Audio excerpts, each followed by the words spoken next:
I want to go back, to one of the subjects that you had spoke on earlier about, the dreams. Now, I know you're in New England, in New Hampshire, born and Yes. raised Yes. up there. Okay. All right. Yes, sir. Yep. So, I think of New Hampshire, I think about Connecticut. I know it's close, right?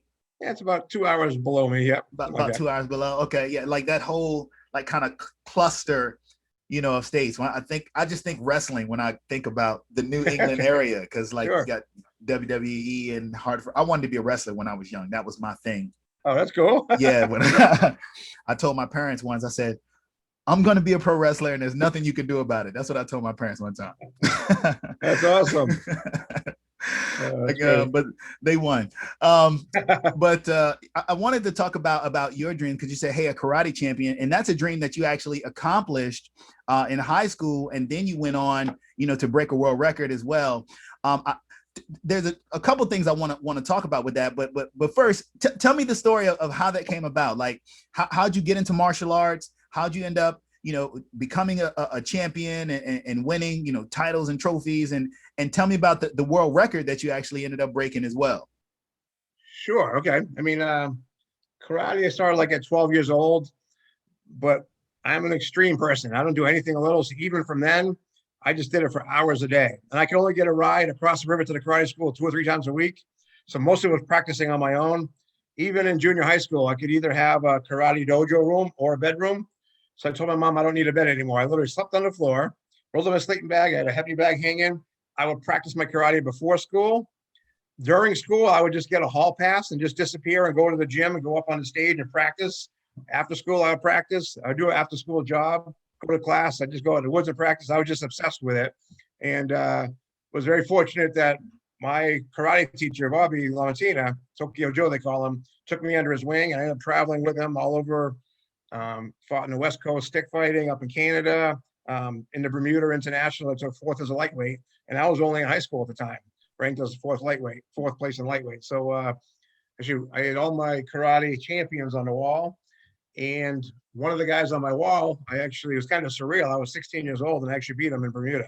So it was Wow. it was kind of cool. Keith Hayabayashi, great martial artist. And I don't know if I just had a good day or what, but I was able to beat him. And so my head got a little big with that.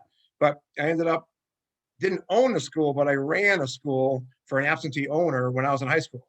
I literally would rush there after school. I had a full beard, so everybody thought I was much older, but they had no idea I was, still a junior in high school, just trying to get there before they did to teach class all night. But it was just my dream. I did end up getting a girl pregnant in high school, so that kind of grew me up fast. Mm-hmm. Just stuff happens, and I ended up having 4 more kids. By the time I was 25, I had 5 kids. So karate was on the side, and I was working. You're right. You're extreme with everything. That's right. I don't do anything a little. But I was working 4 or 5 jobs, whatever it took, right? Yeah. And I was still running karate, but it was on the side. It wasn't my full time. And in a few years, I was able to figure things out and then open my karate school back up full time, which I did for years and years until that July '99 when the drunk driver hit me. So, but I honestly, everything happens for a reason. I believe that we have destiny. Absolutely. It's still part of your story. I wouldn't change anything because it forges who you are. You learn from it.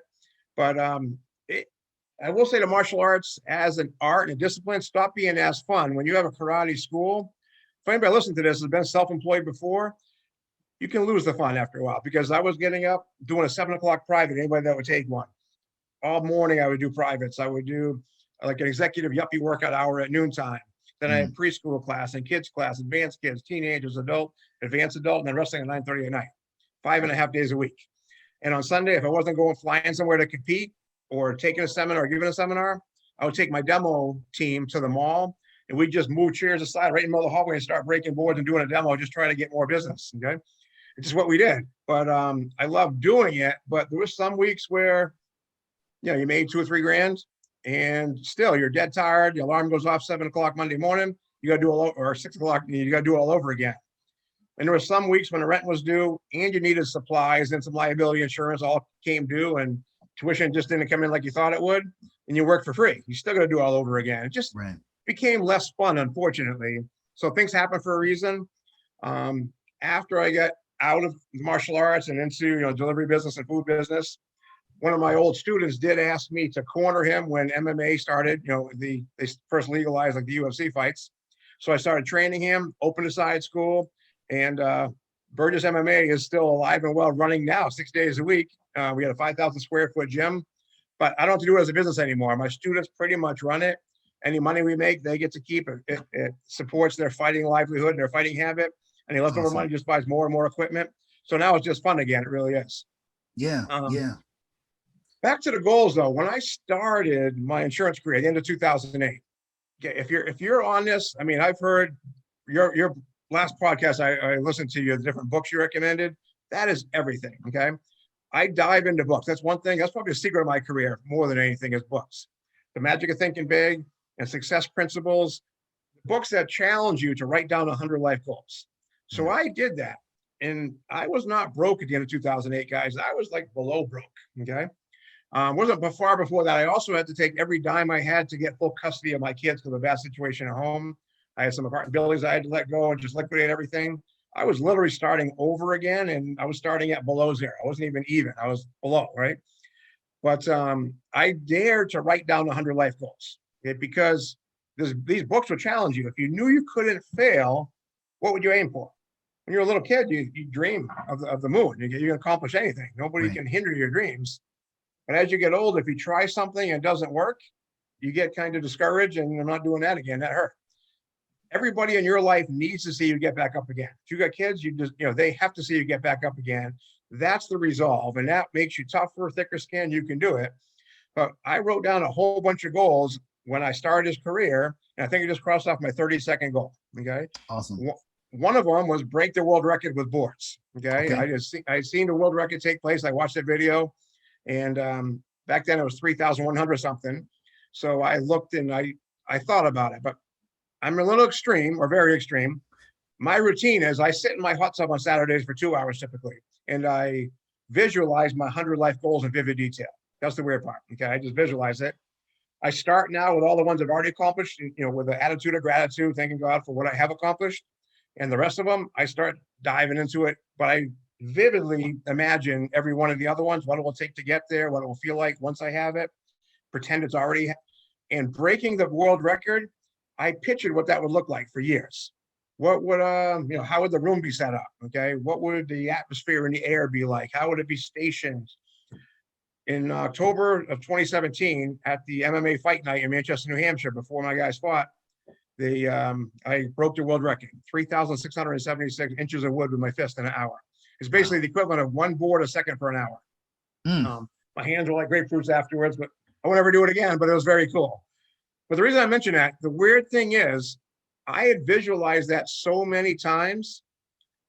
And I mean, exactly what it looked like. I paid other people. I wanted to save my energy. So I paid other people to move all the, you're talking about lumber, just truckloads of lumber and all the concrete to set it up on. I paid other people to set up the gym. When I got there, they had set up the stations just like I had pictured in my hot tub for years and years and years. Wow. There was a brick wall in the background that I'd never been there before. The music that was playing was a song that I was, it was a Rocky song in the back of my head. It was like, this is weird. So I was actually doing the real event. It felt like I was in my hot tub. I don't know if you can understand that at all. 100%, man. I mean, I know you can, but I mean, if somebody's listening to this, you can get lost in, your brain doesn't know the difference between make believe and make it real. Your brain hurts until it becomes a reality. So all those years in my hot tub, it felt like I was doing it for real. When I finally did it for real, it was almost surreal because I felt like I was in my hot tub doing it one more time. Like, this is easy. Let's just do this one more time. I've been here before. And it's just, even right now, I got the tingles because it's just a cool experience. It really is. Yeah. So that was, I think I answered your question on that, but that's how it came to where it was. It's amazing. So right now that world record, you still hold that for the most boards broken in an hour? In 1 hour.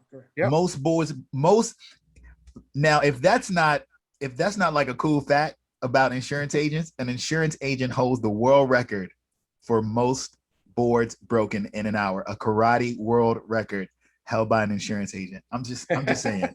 I'm just saying. Cool. Look, not held by, some, kung fu, master, right. And, isolated. It's held by an insurance agent. I'm just saying, that's awesome, man. And I've seen you with that bow stick, and you are a master, of your craft. I certainly wouldn't want to get in your way when you're holding one of those. It's a nice little movements, that you got going on right there. I guess that really, kind of brings me to, this point. But well, before I go there, that background in martial arts, that discipline, that was instilled over that time frame. How do you think, if any, that played into your approach to your insurance career, or maybe all your businesses, but specifically insurance? Without a doubt, it really, sales is very much a parallel of sports in general. Okay, both individual sports and team sports, because both elements are there. Because if you excel in insurance sales, being a part of a winning team, it makes it one draft horse. I don't know if you have fairs down where you are up here. We're up kind of redneck up here. We have these big fairs every year, right? And these, like the Budweiser Clydesdale horses, I think they can drag something like 1,200 pounds of concrete. It's called the draft horse race or whatever. They drop the cement, and this big horse tries to drag the cement through the mud. They have so many seconds to get it so far, and then it stops. But the weird thing is when you hook two of those horses together and then drop the cement, they don't pull twice as much. They can pull like 3,800 pounds. There's some weird phenomenon when you get two of those going in the same direction. It's not double. It's like 3 or 3.5 times as much if they can pull in the same direction.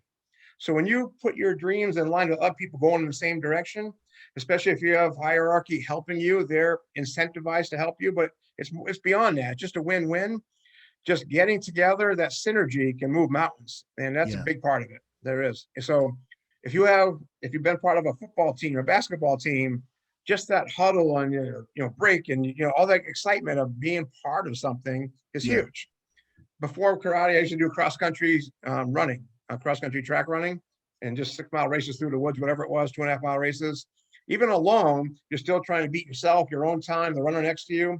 You still got a goal, you know what the finish line looks like. Even individual sports can help, but something about the team environment, they both require discipline.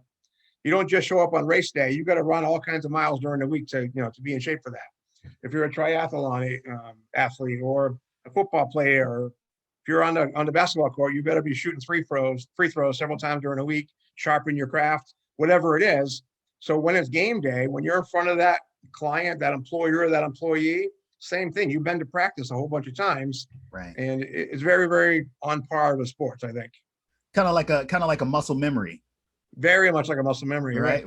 So it's like you sit down and the words just start coming out. Just like when you do your katas, boom! As soon as you start, you're just in another zone at that point.